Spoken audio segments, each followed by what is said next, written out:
င်္ဂလာပါအစွမ်းလာဆိုင်ကျမဗီဒီယိုဖိုင်နဲ့ပဲတင်လိုက်တော့မယ်နော်လိုက်လွှင့်လို့မရဘူးလိုက်လွှင့်တာနဲ့ပြုတ်ကြတယ်အဲကြောင့်မို့ကျမဒီဗီဒီယိုဖိုင်တူလေးနဲ့ပဲကျမနော်တင်လိုက်တော့မယ်အခုသတင်းတူထွာလေးတွေပေါ့ဘာဖြစ်လို့လဲဆိုတော့သတင်းကောင်းတွေအများကြီးရှိတယ်နော်အားရစရာသတင်းတွေမအလာတပြက်နေပြီလားထင်ရတယ်ပြည်သူတို့အခုနော်မအလာကလပခါဒုတိုင်းမှုနဲ့တမကိုတမမှုအဖမ်းခံရတာတပြက်ကုန်ပြီတဲ့နော်လပခါဒုတိုင်းမှုနဲ့တမကိုတမမှုအဖမ်းခံရတယ်စဉ်းစားကြည့်ပြီတို့နော်စစ်ကော်မရှင်ရဲ့အလဲပိုင်းတိုင်းစစ်ဌာနချုပ်ဒုတိယတိုင်းဟိုအလဲပိုင်းတိုင်းစစ်ဌာနချုပ်နော်ဒုတိယတိုင်းမှုနဲ့တမကိုတမမှုတို့နှစ်ဦးဖမ်းဆီးခံရကြောင်းတတ်တွင်သတင်းအရာသိရတယ်တပြက်နေပြီထင်တယ်အခုလက်ရှိမှာလဲနော်မအားလာကနန်းတွင်းမှာကျမတို့တော်လန်ရေးရဲဘော်တွေရဲ့ဒရိုးစာမိလို့သေသလားရှင်သလားမသိရသေးဘူးနော်ဒါပေမဲ့သတင်းမှာတော့အားလုံးကတော့ဒီနေ့ဆို8ရက်ရှိပြီနော်မအားလာမထွက်လာတာ8ရက်ရှိပြီဒါပေမဲ့တချို့သတင်းတွေမှာကျတော့ဒီနေ့ရုရှားနော်ပူတင်မဟုတ်တခြားခေါင်းဆောင်တွေကလာပြီးတော့မအလာကိုလာတွေ့တယ်မအလာကထွက်တွေ့တယ်ဆိုပြီးတော့ဓာတ်ပုံပဲတင်ညာတာတွေ့ရတယ်ဓာတ်ပုံပဲပြတာတွေ့ရတယ်အဟောင်းလားအသစ်လားတော့မသိရဘူးပြည်သူတို့ဒါပေမဲ့ထူးဆန်းတာကမအလာပုံကိုနော်မအလာကဒီလာဆန်နဲ့လာတွေ့တဲ့ပုံကိုရုရှားကတမျိုးတင်တယ်ထိုင်းပဲသတင်းမှာလည်းတမျိုးတင်တယ်မြန်မာဘက်ကလည်းတမျိုးတင်တယ်ဆိုတော့မထူးဆန်းနေဘူးလားပြည်သူတို့အံ့ဩစရာပါနော်နောက်ပြီးတော့မအလာရဲ့ဘောမငါမင်းဆိုရင်မင်းအောင်လိုင်ကနော်ဟိုဒဏ်ရာရလို့စေရုပ်တက်နေတာတို့ဘာတို့ညာတို့ပေါ့နော်အဲ့လိုမျိုးတင်ပြီးတော့နောက်ပိုင်းသူပြန်တင်တယ်မင်းအောင်လိုင်ကဘာမှမဖြစ်ပါဘူးဆိုတော့သူတို့စကားတွေကနော်ဟိုရောက်လိုက်ဒီရောက်လိုက်ဖြစ်နေတယ်မထူးဆန်းနေဘူးလားပြည်သူတို့နော်အဲ့ဒါကြောင့်မို့အခုမအလာတပြက်နေပြီလားမန္တလေးအလဲပိုင်းတိုင်းဒုတိုင်းမှုကိုတောင်မှနော်သူဖမ်းဆီးတဲ့အဆင့်အထိဆိုတော့သူတပြက်နေပြီနော်နောက်ပြီးတော့အေး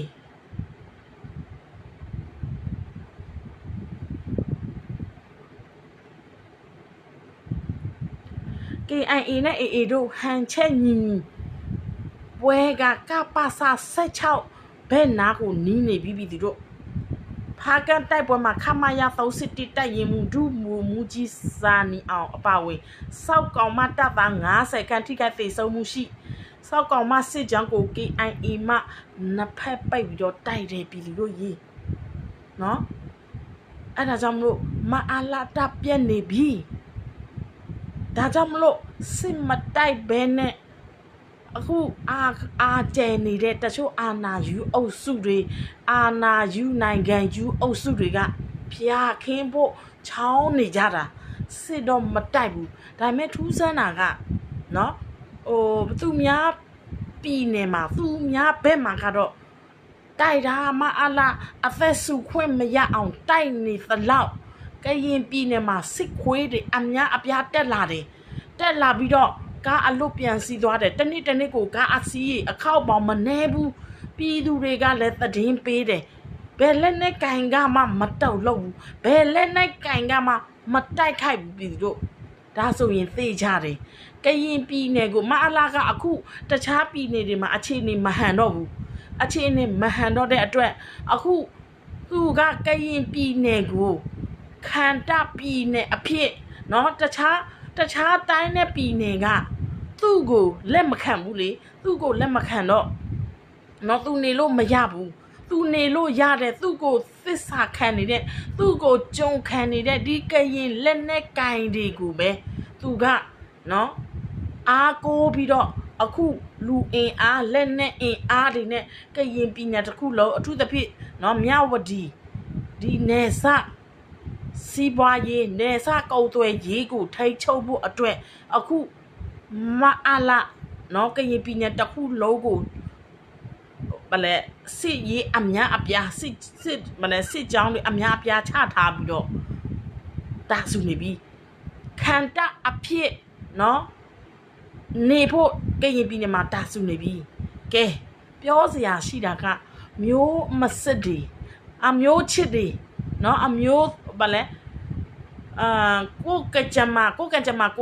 ဖန်တီးမယ်ဆိုတဲ့ကရင်ကကြမကရင်ဖန်တီးမယ်ဆိုတဲ့အုပ်စုတွေအခုငြိမ်နေကြပါလားဘယ်သူမှမပြောရဲကြပါလားနော်ကိုကကြမကိုဖန်တီးမယ်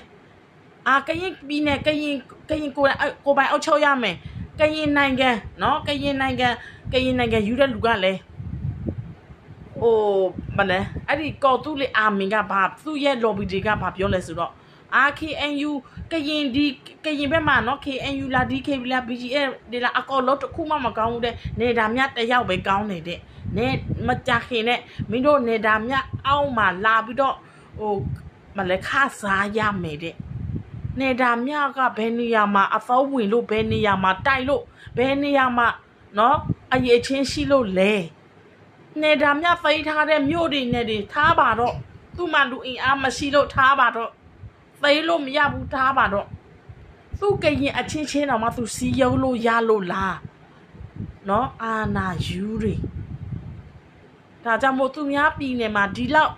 ဘယ်လောက်ပဲတိုက်ကရင်ကတော့ဘာလဲအုတ်ချုပ်ရေးနဲ့သူတို့ကစစ်နဲ့စစ်တိုက်ဖို့သူတို့မစင်စားတော့ကရင်ပြည်နယ်မှာမအလားဘလောက်ပဲအုတ်ချုပ်မအလားဘလောက်ပဲစစ်အင်အားဖြန့်သူတို့လည်းမဆိုင်သလိုပဲဒါပေမဲ့အုတ်ချုပ်ရေးကြတော့ကရင်ဘာလဲအုတ်ချုပ်ရေးနော် KNU အုတ်ချုပ်ရေးကော်သူလေးအုတ်ချုပ်ရေးဆိုပြီးတော့မအလားဒီမှာဒီလောက်ကရင်ပြည်နယ်မှာစစ်အင်အားဖြန့်ပြီးတော့နော်တိုးချဲနေတာကိုသူတို့စိတ်မဝင်စားဘဲနဲ့အုတ်ချုပ်ရေးအာဏာယူရပဲစိတ်ဝင်စားတယ်ဆိုတော့စဉ်းစားကြည့်ပါပြည်သူတို့ကဲနောက်ပြီးတော့ BGA ရဲ့ဘောမနော်ထိပ်ပြောင်ရဲ့ရွာဖြစ်တဲ့ဦးဒေါင်းရွာဒီနေ့လေရင်နဲ့ပြစ်ခံထိတယ်နော်လေရင်နဲ့ပြစ်ခံထိတယ်လို့ပြောတယ်ကဲဘယ်နဲ့လဲကရင်မလဲကရင်နော်ကရင်မောင်ချစ်သူက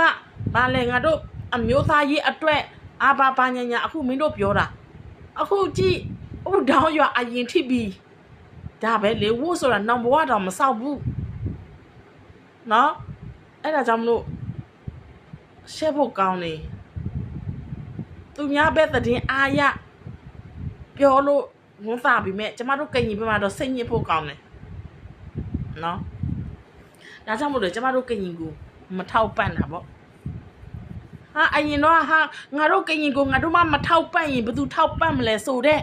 ဘောမအုပ်စုအခုတိတ်လာချီလားအခုမင်းတို့ထောက်ပံ့လိုက်တဲ့မင်းတို့ကရင်လက်နဲ့ကင်တွေအခုဘာတွေဖြစ်သွားလဲမင်းအွန်လိုင်းလက်အောက်ကိုဆိုဝင်လိုက်ကုန်ပြီမင်းအွန်လိုင်းကိုကြုံခံလိုက်ကုန်ပြီလေကရင်ကိုမကူညီရင်ဘယ်သူကူညီမလဲဆိုတဲ့အမျိုးချစ်ရောင်ဆောင်အုပ်စုတွေအခုမင်းတို့ကိုမအားလာကူညီလိုက်ပြီလေကရင်ကန်ကြမာကိုမအားလာဖန်တီးပေးလိုက်ပြီးဂျေနာကြရဲ့လားနော်ကရင်အကြောင်းပြောရင်တကယ်ဘာလဲခုံခင်းနော်အဲကြောင့်မို့ကဲနောက်ပြီးတော့ကိုတောင်ဖို့စခန်းအတိုက်ခိုက်သိမ်းပိုက်ပြီးတော့အာရကန်တက်တော်အေနဲ့အတူကောလင်းခရိုင်တက်တော်နော်ကောလင်းခရိုင်တိုက်ရင်12345ပကဖနဲ့ KB ဆက်ကမ်လူတိုက်ရင်တွေပါဝင်တယ်လို့သိရတယ်အဲ့ဒီစခန်းကို4ရက်ကြာတိုက်ခိုက်ခဲ့တဲ့စီရေးအရာအချက်ချကြတဲ့စခန်းဖြစ်တယ်နော်ဇန်နဝါရီလ30ညမှာသိမ်းယူခဲ့တာဖြစ်တယ်အဲ့ဒီစခန်းကစကိုင်းတိုင်းကောလင်းမြို့နယ်ကမ်မလူနယ်စမှာတည်ရှိပြီးတော့စစ်ရေးအရာအရေးပါတဲ့စစ်စခန်းတစ်ခုဖြစ်ပြီးစစ်ကော်မရှင်စစ်တပ်နဲ့ပြူစောတိတပ်တွေပူးပေါင်းတပ်ဆွဲထားတဲ့စခန်းဖြစ်တယ်လို့ဆိုတယ်အားရစရာကြီးဒါဆိုရင်ကျမတို့အေကလေကောလေးစကိုင်းအထိဆိုတော့နော်တကယ်ကိုလေးစားဖို့ကောင်းတဲ့နော်Federal ပြည်ထောင်စုခေါင်းဆောင်တွေပါကဲအောင်ဆုံးလာဆိုင်